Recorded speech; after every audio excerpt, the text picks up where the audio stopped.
A first lady sat motionless in her rocking chair, a large bouquet always in her hands to politely refuse the handshake she could not manage. When a seizure struck in the middle of a state dinner, the president had to quietly cover his wife's face with a handkerchief, shielding her from the public eye. This was Ida McKinley.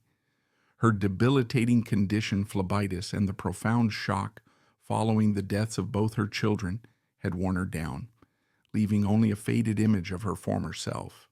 And yet, this frail figure, just a few years prior, had been a vibrant symbol of life. She was the Princess of Canton, who refused a life of idle embroidery to do something shocking, become a bank teller and manage her own affairs. Intelligent, proud, and afforded an elite education, she was the picture of a progressive woman, a bright future stolen by a cruel twist of fate at the age of 29. The story began in Canton, Ohio, an industrial heart of post-war America.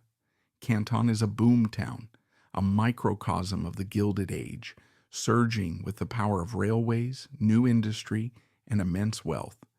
It is a critical junction, a place where agricultural machinery is built and shipped, a hub of commerce that connects the farms of the West to the markets of the East. And in this town, a place of ambitious, self-made men, one family reigns supreme, the Saxtons.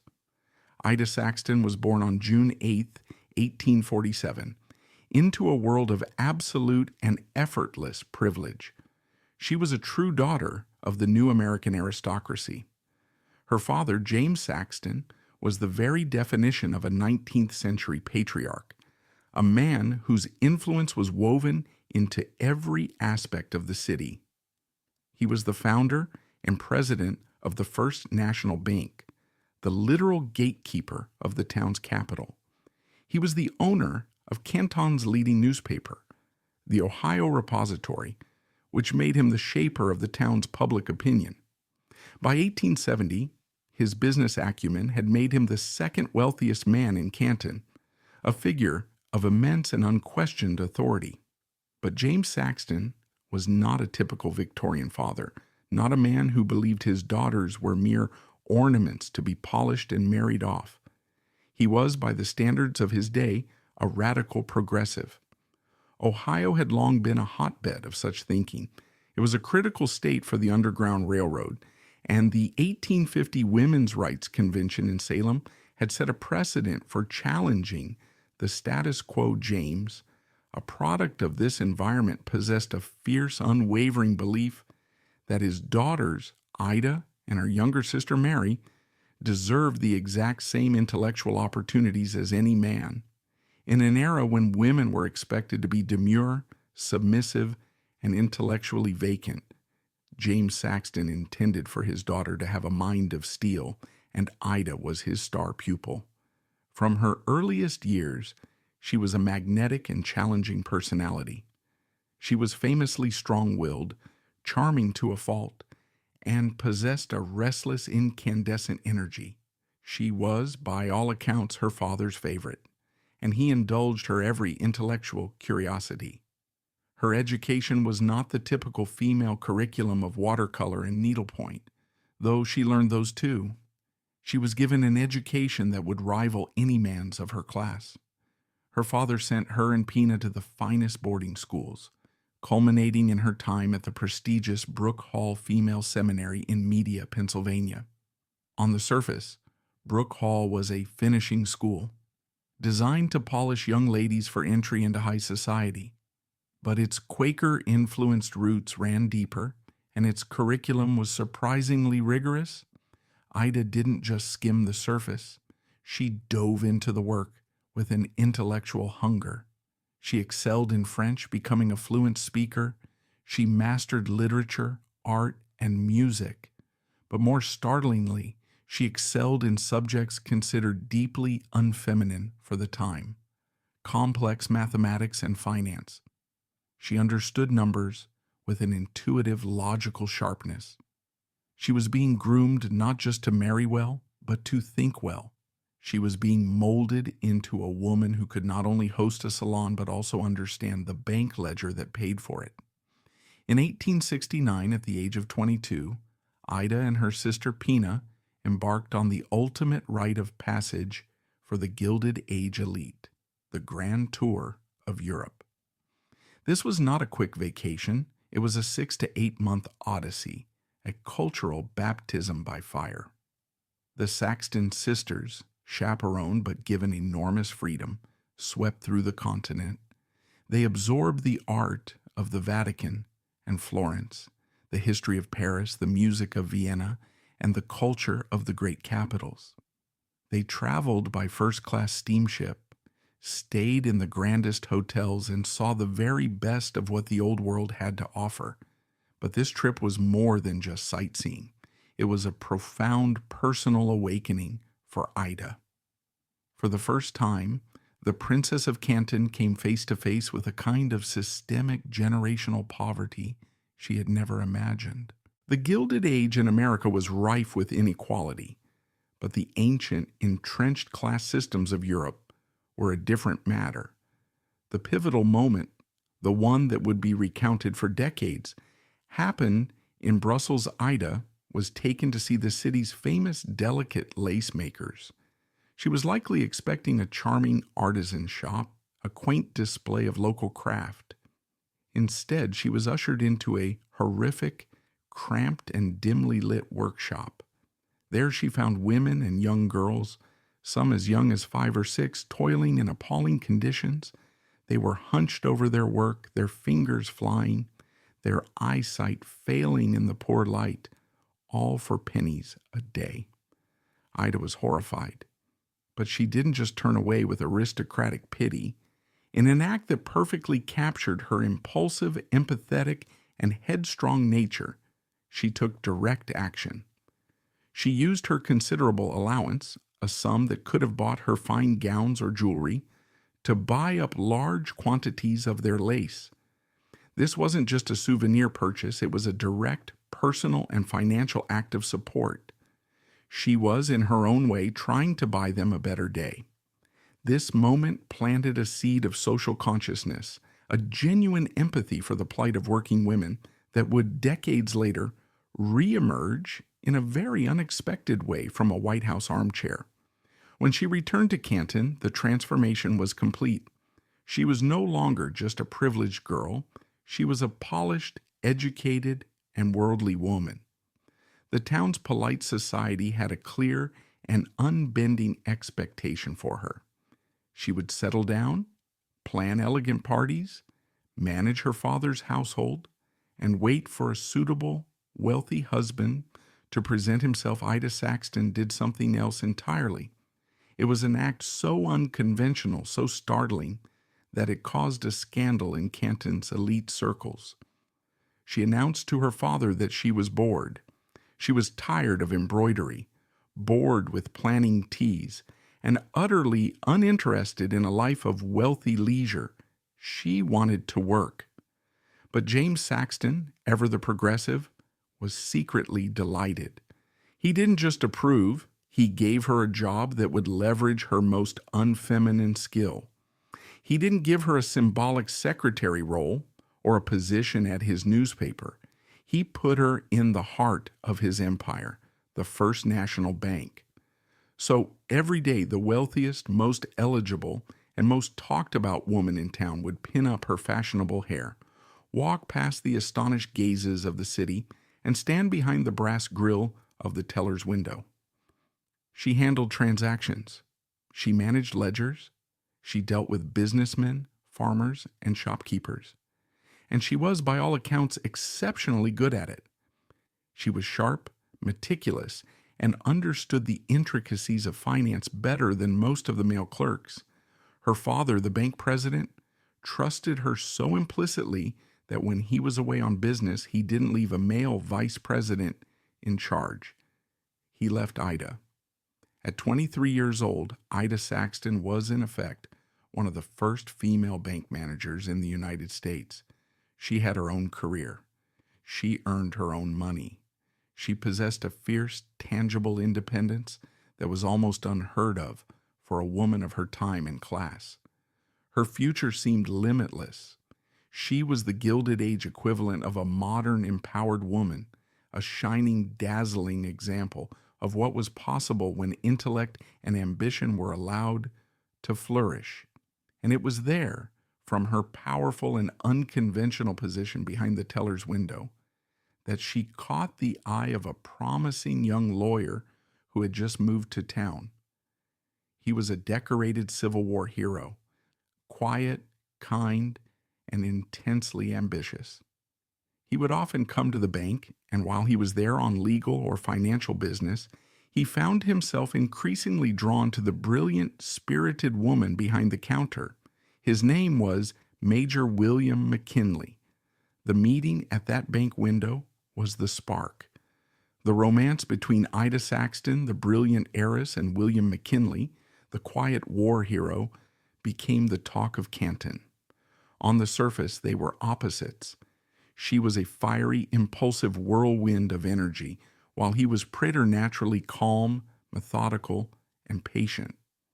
He was drawn to her incandescent intelligence, and she was steadied by his gentle, unshakable integrity. Their wedding, on January 25th, 1871, was the single greatest social event the town had ever seen.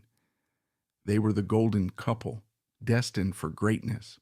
The first years of their marriage were an idyll. William's law practice flourished, and Ida, it seemed, had happily transitioned from her independent career to the life of a prominent wife. On Christmas Day, 1871, their joy was the Gilded Age in America was rife with inequality. But the ancient, entrenched class systems of Europe were a different matter, the pivotal moment, the one that would be recounted for unpleaded by the birth of their first child, a daughter named Catherine, or Katie.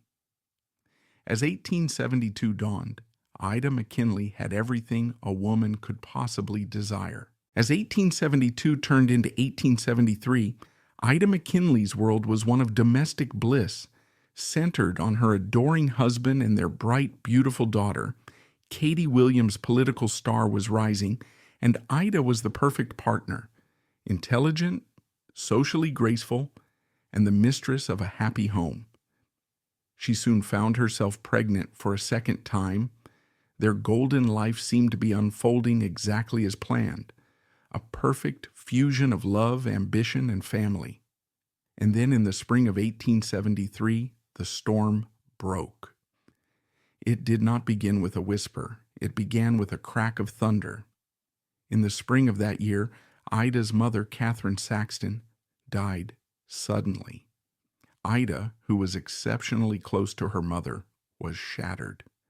This was not a distant, formal Victorian relationship. Catherine had been her confidant and a central pillar of her life. Now Ida had to navigate the profound, disorienting grief of losing her mother while in the vulnerable, emotionally charged state of her third trimester. The physical and emotional stress on her was immense, a heavy, dark cloud that settled over the household as she awaited the birth of her second child. In April 1873, just weeks after her mother's funeral, Ida went into labor. It was not the joyful event of Katie's birth. It was a physical catastrophe. The labor was agonizing, traumatic, and dangerously prolonged. When the child, a second daughter, was finally born, she was perilously frail and weak. They named her Baby Ida, a tiny flickering life that had entered the world under the shadow of death. The birth itself was a disaster for Ida. The physical trauma of the delivery left her with severe phlebitis, a painful inflammation of the veins, primarily in her legs. This was followed by thrombosis, the development of dangerous blood clots. In an age before anticoagulants or modern vascular medicine, this condition was not only life-altering, but potentially life-threatening. The immediate result for Ida was chronic searing pain. Her legs, which had once carried the Princess of Canton through the capitals of Europe and onto the floor of her bank, were now her jailers. Walking became an agonizing effort, and soon she would be unable to walk normally at all. For the rest of her life, she would be bound by this constant, debilitating pain. But the physical trauma was just the beginning. It was the gateway to a far darker, more terrifying affliction. In the days and weeks following the birth, as Ida lay in her bed, weakened, grieving her mother, and in constant agony from her legs, something else began to happen. The combination of her mother's death, the shock of the traumatic birth, and her own body's devastating injuries triggered a latent neurological condition. Ida began to experience seizures. Today we call it epilepsy. In the 19th century, it was a terrifying and deeply misunderstood affliction, shrouded in medieval layers of shame, fear, and superstition. It was not seen as a neurological disorder. It was viewed as a sign of profound personal failing. It was linked to insanity, to moral weakness, to hereditary taint, and even to divine punishment. People with epilepsy were often hidden away in attics, sent to asylums, and spoken of only in whispers. It was a diagnosis that could destroy not just an individual, but an entire family's social standing. So now Ida McKinley was a prisoner in her own body in three distinct ways. She was grieving the loss of her mother. She was trapped by a body that caused her constant, excruciating pain. And now her very mind, her consciousness, was being hijacked by terrifying, unpredictable seizures that she could neither control nor understand.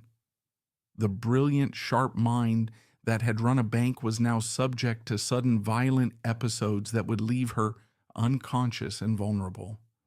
For a woman of such immense pride and intellect, this loss of control was perhaps the most profound terror of all. Her entire world shrank to her sick bed, her focus reduced to two fragile points of light: the sickly infant, baby Ida, and her firstborn, Katie. The storm, however, was not finished. It had one more gust. For 4 months, Ida and William anxiously watched over their frail second daughter. But baby Ida, who had never been strong, began to fade. In August 1873, she died. Contemporary accounts suggest the cause was cholera infantum, a common and deadly infant illness of the time, a catch-all term for the acute gastrointestinal distress that, in an age before sanitation and antibiotics, carried off countless infants. The loss of her second child piled onto the loss of her mother, and the catastrophic permanent loss of her own physical health sent Ida spiraling into a deep, dark, and suffocating depression. Her entire world was now confined to her home.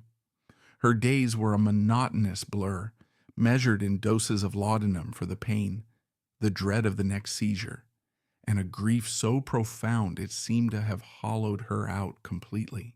Her only remaining light, the single fragile thread tethering her to life, was her firstborn daughter, little Katie. Katie, then 3 years old, was a bright, charming, and precocious child. She was the darling of her father and the absolute center of Ida's broken world. Katie was the living embodiment of the before time, the one perfect, untouched remnant of her golden life. For 3 more years, as Ida wrestled with her new, terrifying reality, Katie was her anchor. She was the reason to stay awake, the reason to endure the pain, the one human connection that brought her genuine, uncomplicated joy. And then, in June of 1876, the final unthinkable blow fell. The storm returned, this time for the last thing she had. Katie, then just 4.5 years old, suddenly fell ill. It was swift and brutal. It was likely typhoid fever, a scourge of the 19th century, or perhaps a sudden heart ailment. Doctors were called, but they were powerless. Within days she was gone. This loss was the one that broke her. It was the one from which she would never, ever recover.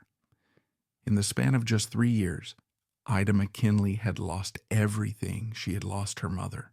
She had lost her own health and mobility. She had lost her second daughter. And now she had lost her firstborn, the anchor of her life. At 29 years old, the vibrant, brilliant Princess of Canton, the woman who had dazzled European society and managed a bank, was gone forever.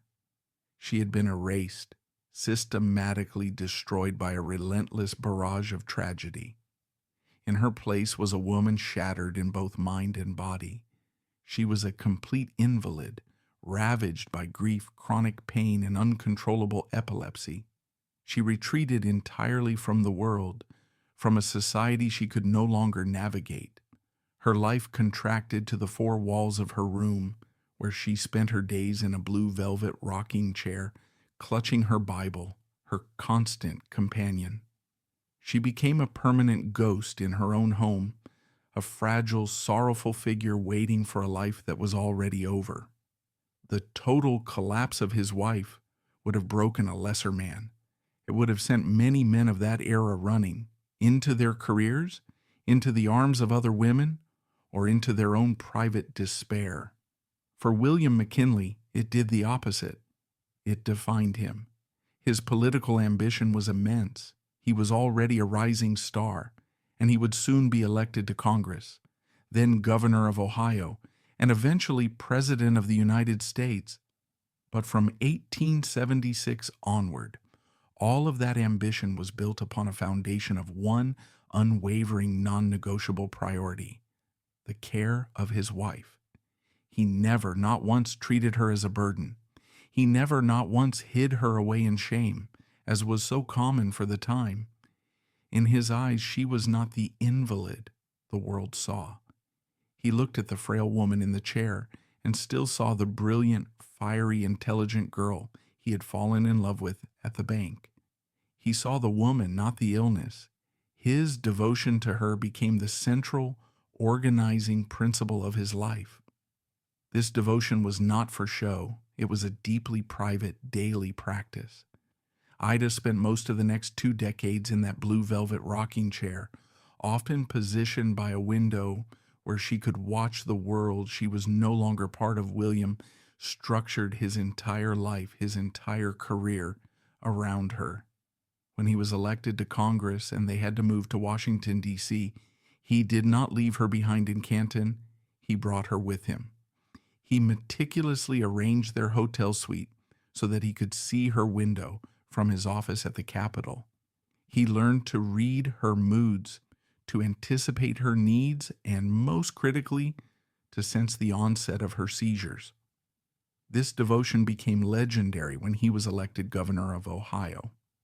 Their home in Columbus was conveniently located across the street from the state capitol. It was here that William established a daily ritual that would come to define him in the public's mind. Every single afternoon, precisely at 3 p.m., he would pause whatever he was doing. It didn't matter if he was in a critical meeting with senators, in the middle of signing a bill, or dictating an urgent letter. He would stop, walk to his office window, pull out a clean white handkerchief, and wave it. Across the street, Ida would be waiting at her window, and she would wave her own handkerchief back. The entire city of Columbus knew about it. It was a public testament to a deeply private love. It was a daily, silent promise from the most powerful man in the state to the most vulnerable woman. I am here, I see you. You are not alone. His devotion directly shaped his political tactics, most famously in 1896 when he ran for president. By this time, the stump speech campaign trail was a staple of American politics. Candidates were expected to crisscross the country by train, delivering hundreds of speeches in a grueling test of stamina. McKinley's opponent, William Jennings Bryan, was a force of nature, a thunderous orator who traveled over 18,000 miles. McKinley refused. He would not and could not leave Ida's side for that long. Her condition was too fragile, her dependence on him too absolute. So his brilliant campaign manager, Mark Hanna, devised an ingenious solution. If McKinley wouldn't go to the people, the people would come to him. Thus, the Front Porch Campaign was born. Hundreds of thousands of people, delegations of veterans, farmers, factory workers, church groups, and political clubs were brought by the railroads, often on subsidized fares, to Canton, Ohio. They would gather on his manicured lawn, and William McKinley would emerge onto his front porch. Just inside the doorway, often visible to the crowds, Ida would be seated in her chair from his own home, with his wife just feet away. McKinley would deliver his speeches. It was a political masterstroke. It made him seem humble, accessible, and dignified, a stark contrast to the frantic barnstorming Bryan. But at its heart, it was not a political strategy.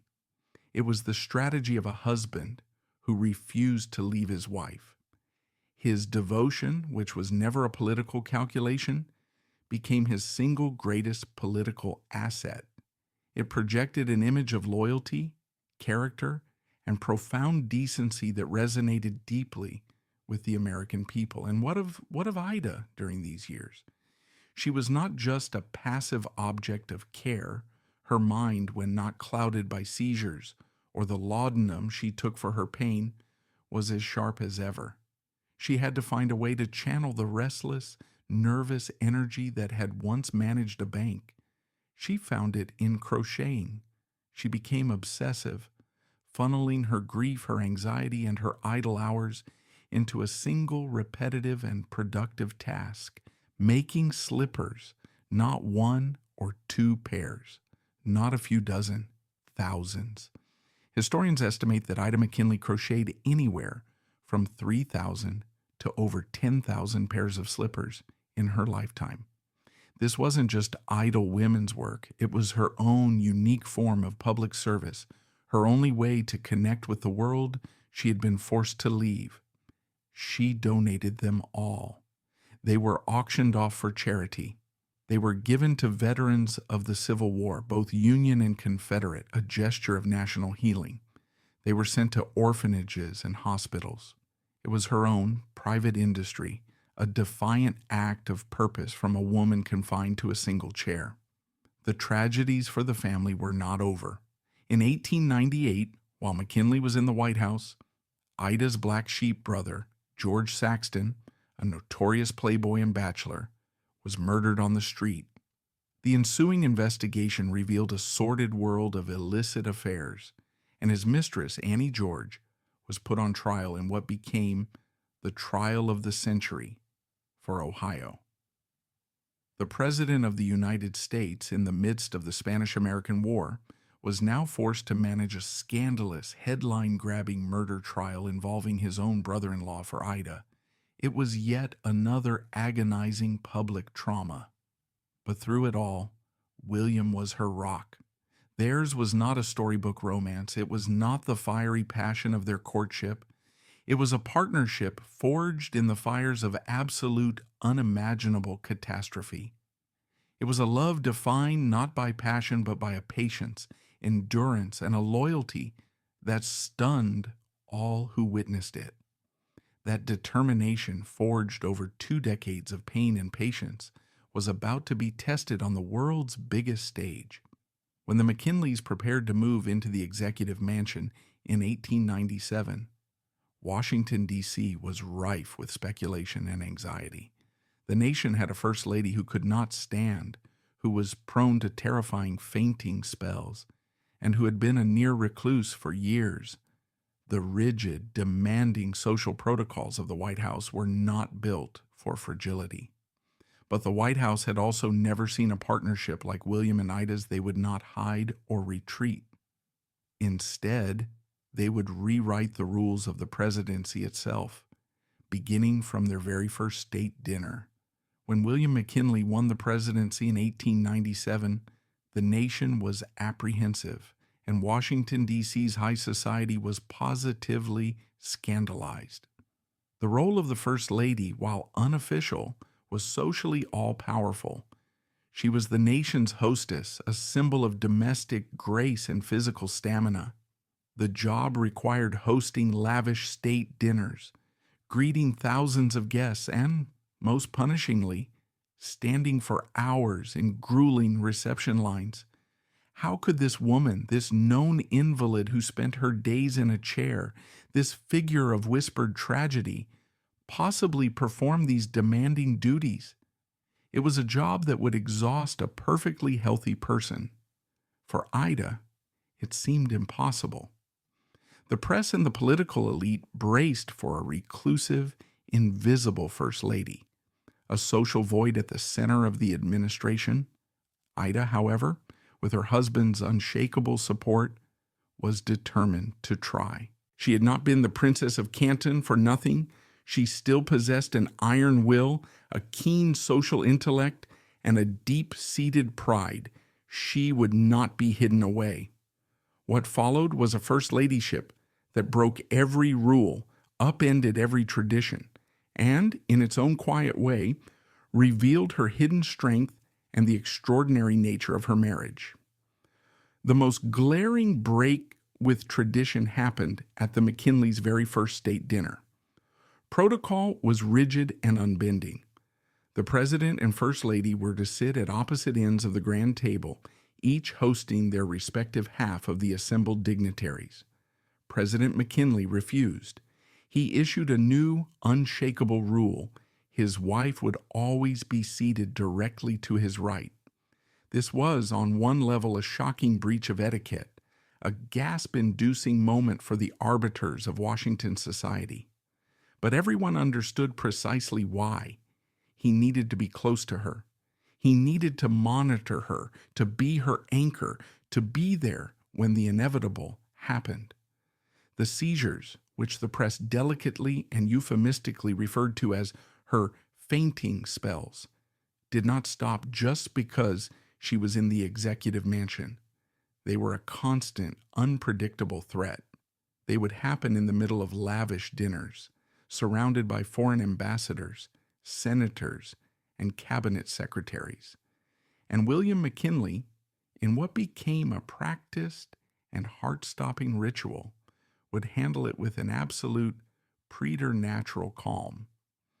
As he felt a seizure beginning, perhaps from a slight motion or a sound he alone was attuned to, he would continue his conversation, never breaking eye contact with his dinner guest.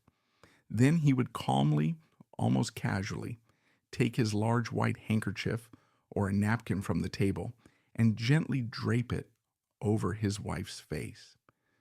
He was not hiding her in shame. He was shielding her dignity.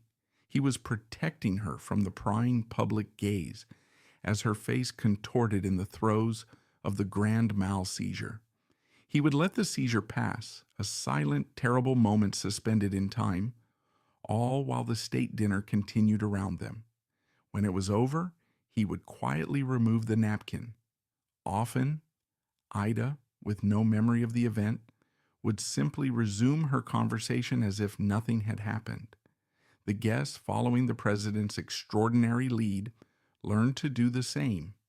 It was a silent, recurring drama of love and protection, performed at the highest levels of state.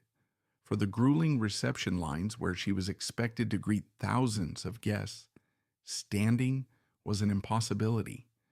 So another tradition was born, one that perfectly blended her physical limitations with her innate social grace. Ida would sit in her blue velvet chair, which had traveled with her from Canton, while the long line of thousands filed past her. But this created another problem. She could not possibly shake thousands of hands. Her physical frailty and the risk of fatigue were too great. So Ida, with a cleverness that bespoke her high society upbringing, found a solution. She always held a large, fragrant bouquet of flowers. This bouquet served as a beautiful, polite, and impassable barrier. It was a silent, gentle signal to the approaching guests. They could see her, be greeted by her nod and her warm smile, but they understood they could not offer their hand. It was a masterful piece of social stagecraft, allowing her to be present and gracious without compromising her fragile health. But do not make the mistake of thinking she was just a fragile doll, a prop in her husband's drama. Her body was broken, but her mind, the mind that had run a bank, excelled in mathematics, and debated politics with her father, was as sharp and formidable as ever President McKinley, who had relied on her intellect since their courtship, did not stop just because he was president. He treated her as his most trusted advisor. He would openly and astonishingly for the era discuss complex matters of state with her, often in front of his all-male cabinet members. She would sit in her chair, her hands moving with lightning speed as she crocheted her thousands of slippers, and listen. As the most powerful men in the country debated policy, she would frequently interject with a sharp question, a keen observation, or a firm opinion, and her opinions had weight. Remember that progressive, independent girl? She was still in there. Ida McKinley became a public and vocal supporter of women's suffrage. This was a truly radical position for any woman of her station, let alone a first lady. The movement was still considered unladylike and radical by the mainstream Ida, openly corresponded with, and hosted suffrage leaders, including the legendary Susan B. Anthony. After meeting the First Lady, Anthony remarked with impressed surprise that Ida was an invalid, but with a bright intellectual face, sensing the sharp mind that lay beneath the frail exterior. Ida's vocal support from the White House provided a new, powerful legitimacy to the cause. Her influence also had a darker, more complex, and globally consequential side. Ida's faith, which had become her primary solace after the death of her children, was intense and absolute.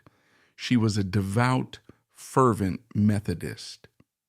When the Spanish-American War ended in 1898, the United States was left with a profound nation-altering question: what to do with the Philippines? Should they be granted independence? President McKinley famously told a group of visiting Methodist leaders that he had agonized and prayed over the decision, and that the answer had finally come to him one night. The answer, he said, was that it was America's duty to educate the Filipinos and uplift and civilize and Christianize them. Historians point out that this fervent missionary zeal was a cornerstone of his wife's personal daily faith.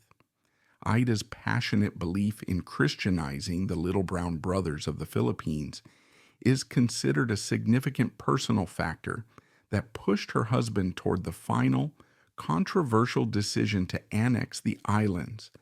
This decision triggered a brutal 3-year war, the Philippine-American War, and launched the United States as a global imperial power.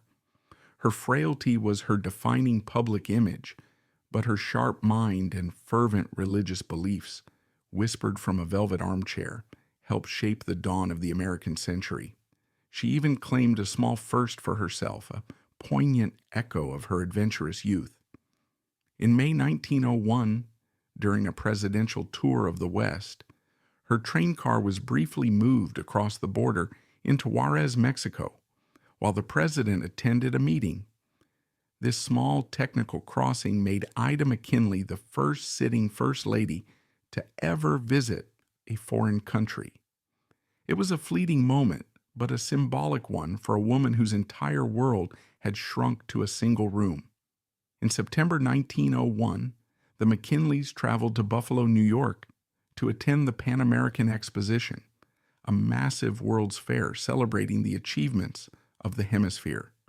The president was at the absolute height of his popularity.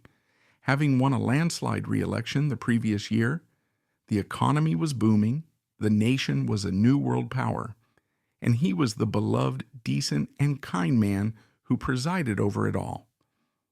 On September 6, President McKinley was scheduled for a public reception in the Exposition's Grand Temple of Music. He was to shake hands with a long line of admirers. Ida, who had been exhausted by the travel and the demands of the visit, was resting at their hotel, the home of the Exposition's president.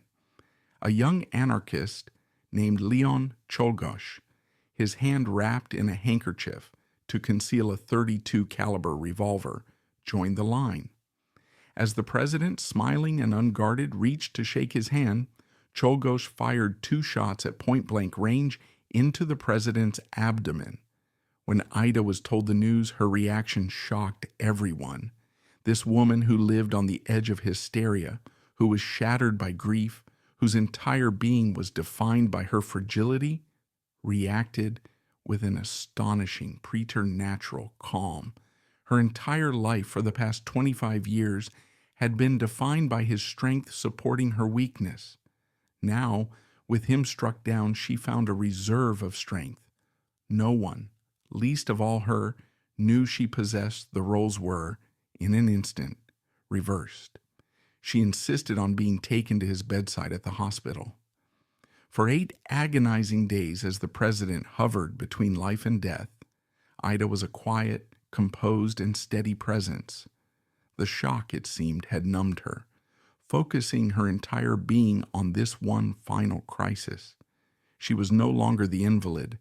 She was the wife. But William McKinley's robust constitution, the one that had carried her for decades, finally failed. The doctors, powerless in an age before antibiotics, could not stop the gangrene that was spreading from the bullet's path. As he lay dying, his last whispered words were not about the nation, or his legacy, or the assassin who had shot him. His last words were about her. He turned to his secretary, George Cortelyou, who was weeping by the bed, and murmured, "My wife. Cortelyou, be careful how you tell her. Oh, be careful." In the final fading moment of his life, his only thought was to protect her, to shield his beloved, fragile Ida from this last terrible and final piece of news. When he died on September 14th, 1901, the unnatural calm that had sustained Ida finally and completely shattered. The anchor was gone. The foundation of her world, the one solid point that had existed for 30 years, had evaporated. Her will to live, which had been so inextricably tethered to his, was gone. She collapsed, utterly and totally destroyed by grief. She was so prostrate, so lost in a new, dark abyss, that she could not even attend her own husband's state funeral. She returned to Canton, Ohio, a ghost of a ghost. She moved back into her ancestral family home, the Saxton house, where she was cared for by her younger sister, Pina, who had been her companion on that grand tour of Europe so long ago. For the last 6 years of her life, Ida McKinley was a total recluse.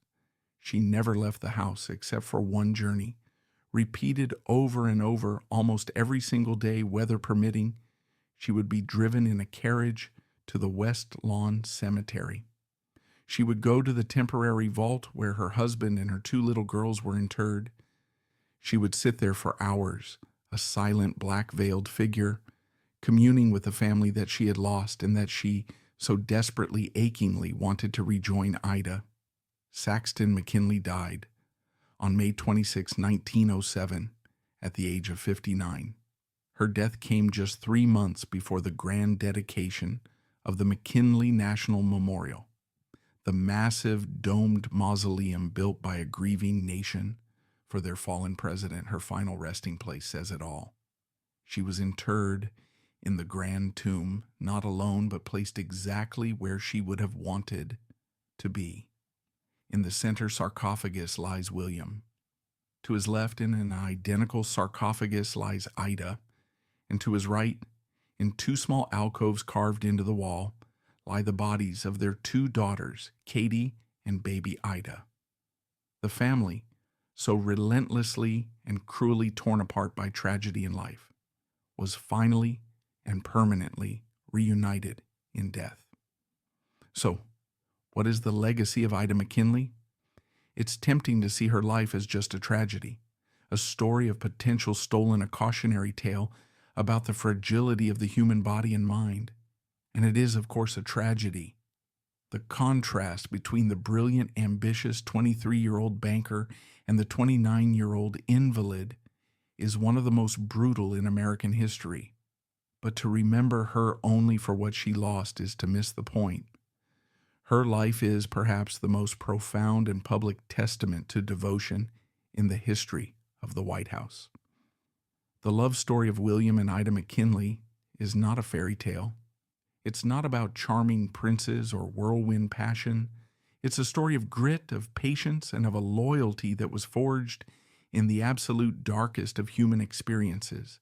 The loss of children, William McKinley's entire political persona, the kind, decent, loyal husband, was not an image crafted by handlers. It was a genuine reflection of the life he lived every single day. His devotion to her humanized him to the American public and in many ways defined his presidency. And Ida herself was not just a passive victim.